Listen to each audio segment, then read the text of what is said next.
A lot going around the world of Major League Baseball, especially this past Tuesday. Now, I talked about it in yesterday's video about some things that happened and that I couldn't get to everything yesterday following all that news that happened on Tuesday just because I simply don't have enough topics or time to be able to do that all in one video. So I broke it down into kind of 2 days here, yesterday and now today here on Thursday. I'm getting a little bit more of it.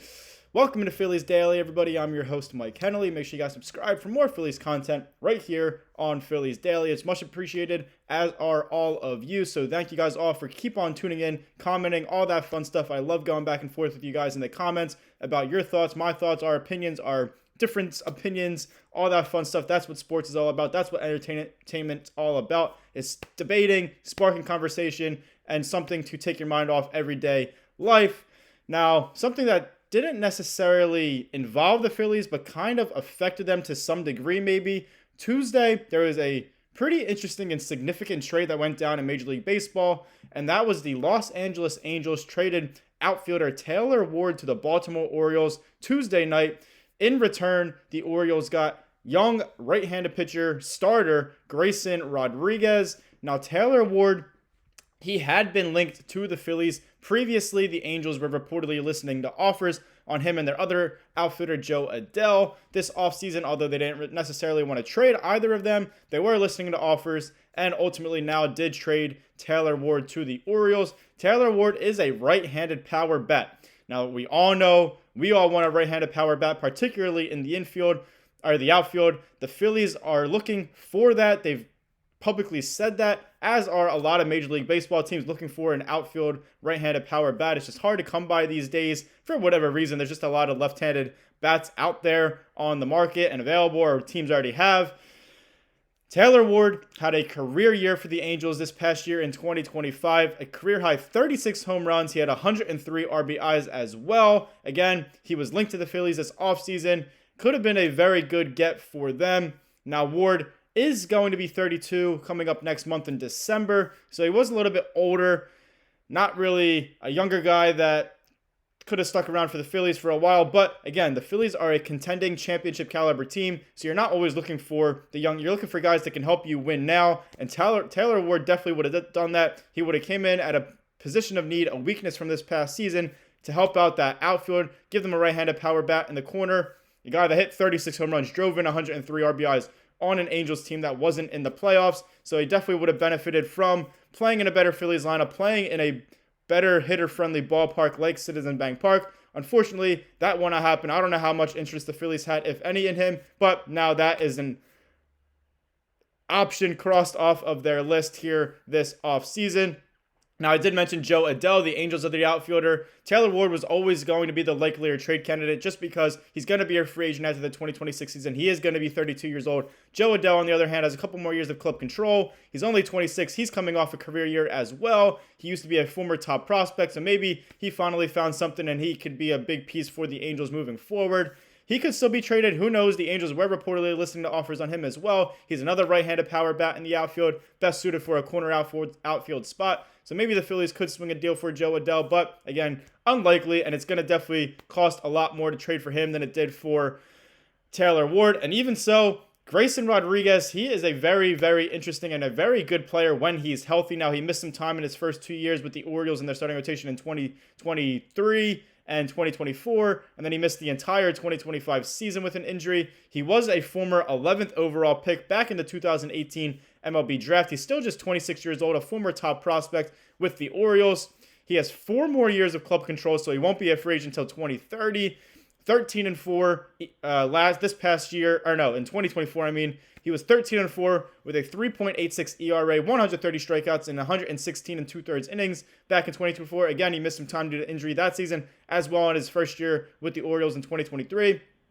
But missed the entire 2025 season, as I said, with elbow inflammation and a lat strain. So he does have injury history, but he is a very, very good player when he's on the field, a very good pitcher. So if that was the return for Taylor Ward, maybe that was just too much for that the Phillies were willing to part with in their organization, which is why they ultimately probably didn't swing a deal. And again, if that's what Taylor Ward got back in return for him, then Jo Adell would be most likely even more than that. And I just don't think the Phillies would like to part with. We already know they don't want to part with their top 3 prospects in Andrew Painter, Justin Crawford, and Aiden Miller. So just not going to happen. And the Phillies did miss out on a right-handed power outfield bat this offseason, as we all were hoping they would get. And maybe they will in free agency. Maybe they will in a different trade, but who knows? So stay tuned with us here on Phillies Daily all offseason long. I'll break down some options, some rumors, all that fun stuff as we progress through the offseason and head into the 2026 season. Now on Tuesday as well, Jeff Passan,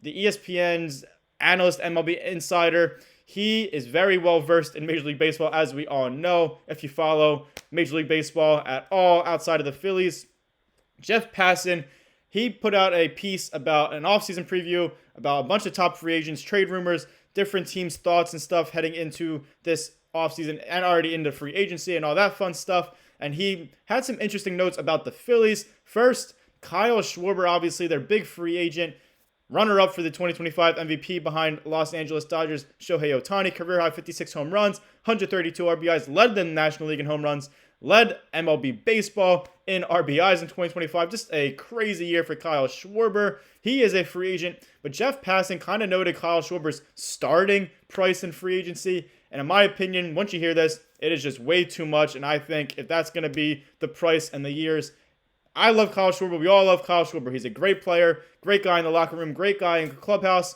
great teammate, great in the community. Everything about Kyle Schwarber is great. But at this point in his career, if he's seeking what Jeff Passan is reporting and other outlets and people have reported as well throughout the end of the regular season and into the offseason, it's just too much, in my opinion, for the Phillies to take on Kyle Schwarber for more years. Now, Jeff Passan did say, as you could imagine, that Kyle Schwarber is in high demand here among MLB baseball and free agency. He listed the Phillies, obviously, the New York Mets, the Toronto Blue Jays, Boston Red Sox, Cincinnati Reds, Detroit Tigers, and kind of an oddball here, the Pittsburgh Pirates, as teams that are interested in Kyle Schwarber's services here and likely destinations for the free agent. Now, I said interesting, the Pirates, just because they're not really known to be big players in free agency. They don't really have that kind of money to spend around. So it's going to be kind of interesting to see what they can offer. They were in on Josh Naylor before he re-signed with the Seattle Mariners. So maybe,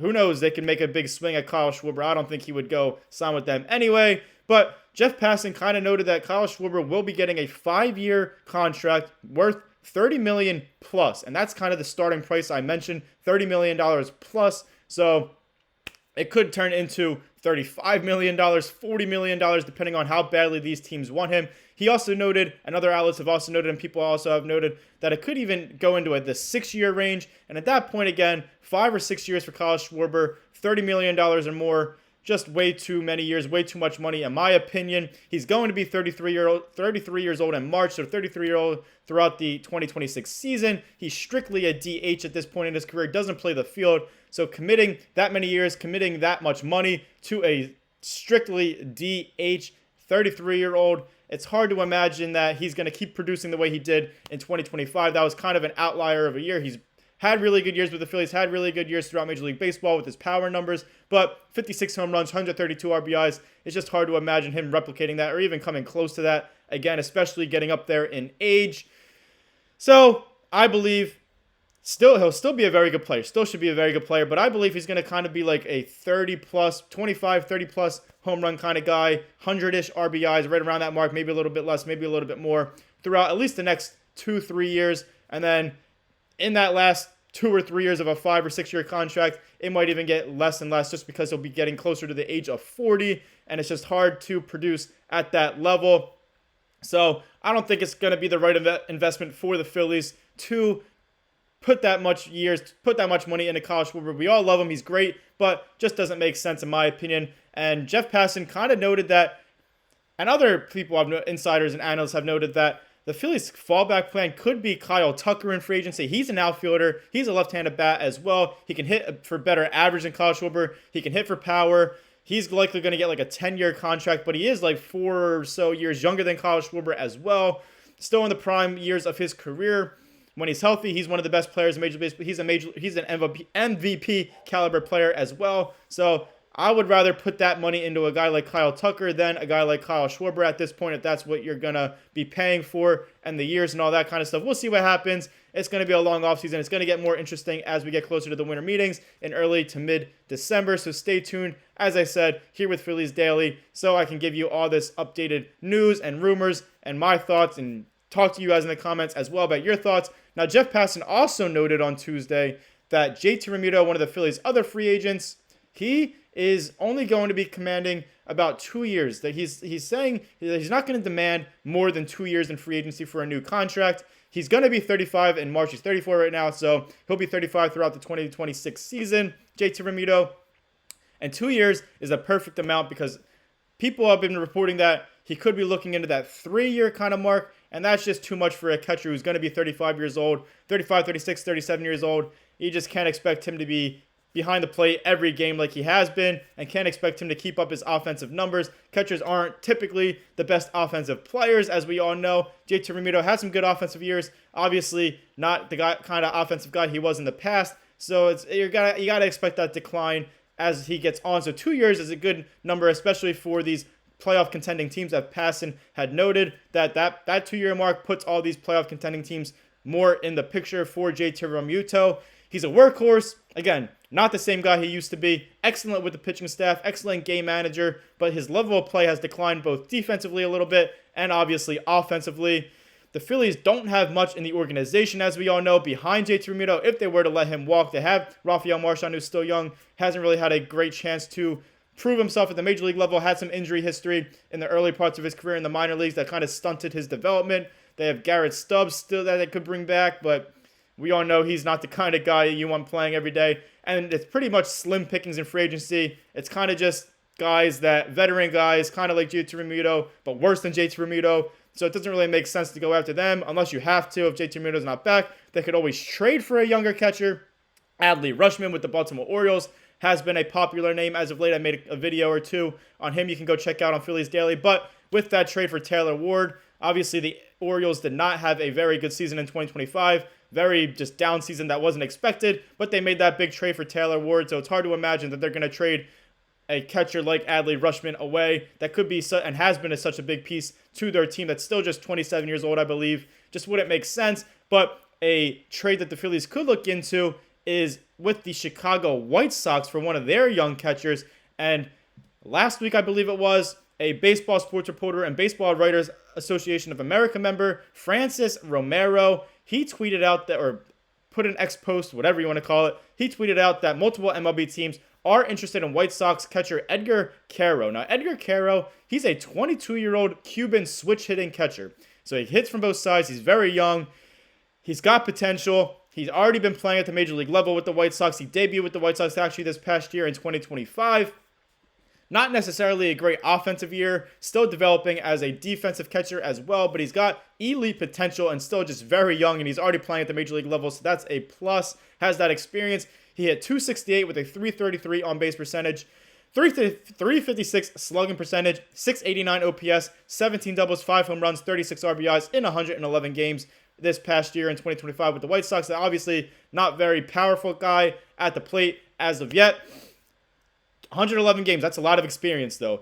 He's under club control for a very long time, won't be a free agent until 2032, so that's a plus. But that means, and Romero noted it in his tweet, that the asking price will be high for a 22-year-old young catcher with elite potential, with so many more years of club control, not a free agent until 2032. This is only going to be 2026 next season.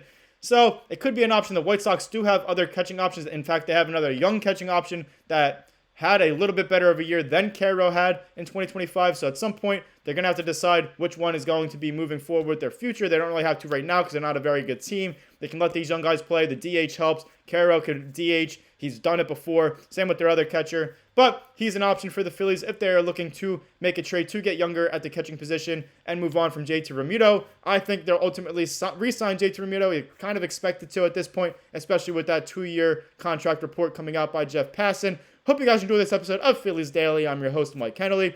Make sure you guys like, comment, share, and subscribe for more Phillies content right here on Phillies Daily. You guys are much appreciated.